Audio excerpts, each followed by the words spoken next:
হরে কৃষ্ণ, রাধা সখী রান্নাঘরে আপনাদের সবাইকে স্বাগতম। তো আজকে আমরা ভগবানের জন্য তৈরি করছি একাদশীর স্পেশাল আলু ভর্তা। তো এখানে আমি আলুগুলোকে খোসা ছাড়িয়ে ছোট ছোট করে কেটে ধুয়ে নিয়েছি। এবার কড়াইতে গরম জল করে এতে আমি আলুগুলো সিদ্ধ করতে দিয়ে দেব।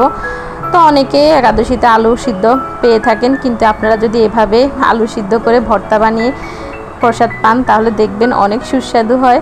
তো এখানে আমি কড়াইতে সূর্যমুখী তেল দিয়ে দিয়েছি, আর এখানে আমি তেলের মধ্যে আগে চিপস ভেজেছি, এই কারণে এরকম দেখা যাচ্ছে। এবার আমি এখানে এই তেলের মধ্যে শুকনো মরিচটা খুব ভালোভাবে টেলে নেব। আর আমি এতগুলো শুকনো মরিচ কিন্তু আলু ভর্তায় ব্যবহার করব না, আমি অন্য আরও আইটেমেও শুকনো মরিচ দেবো, এই কারণে এতগুলো ভেজেছি। তো এবার এখানে আমি দিয়ে দেব পরিমাণ মতো লবণ, আর এখানে আমি দুটো শুকনো মরিচ দিয়েছি, আপনারা চাইলে কম বেশি দিতেই পারেন। তো এবার শুকনো মরিচটা লবণের সাথে খুব ভালোভাবে মিক্স করে এরপর আমি আলুগুলোকে খুব ভালোভাবে মাখাবো। তো আলুটাকে খুব ভালোভাবে মাখাতে হবে। আমরা সাধারণত আলু ভর্তা যেভাবে করে থাকি, তো এভাবে একদিন করে আপনারা ভগবানকে দিবেন, অনেক সুস্বাদু হয়।